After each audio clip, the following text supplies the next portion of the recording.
دوب تسخن الدنيا ونشموا ريحة السخانة نوليو اوف من الكوجينة، ما عادش نحبوا ندخلوا. جيتكم بوصفة سهلة عائلتكم الكل باش تعجبهم وصحية اون بلوس. اول حاجة باش نجيبوا لي بلون دو بولي ونقصوهم مربعات كبار كيما شفتوهم، نحطوا في السلادي متاعنا لفاحات ونحط البن شوية خل وقارص وزيت ونحركهم مع بعضهم ونحط فيهم الدجاج متاعي ونخليه يتبل ماذا بينا ليلة كاملة، اما اقل حاجة 4 سوايع.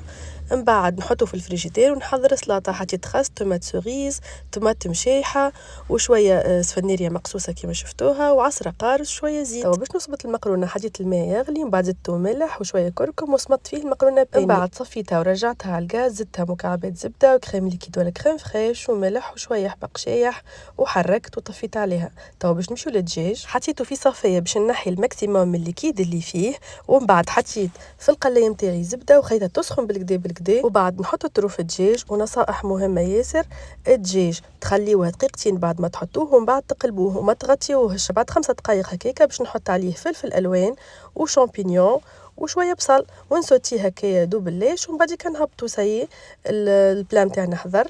دريسيتو كيما تشوفوا ما شاء الله بالحق جايبنين على الاخر. طيب باش نعملوا نوع اخر، حطيت نفس الطريقه الدجاج طيبته بنفس الطريقه وزدت عليه كريم ليكيد ولا كريم فريش، وفي الاخر عملت رشه زعتر.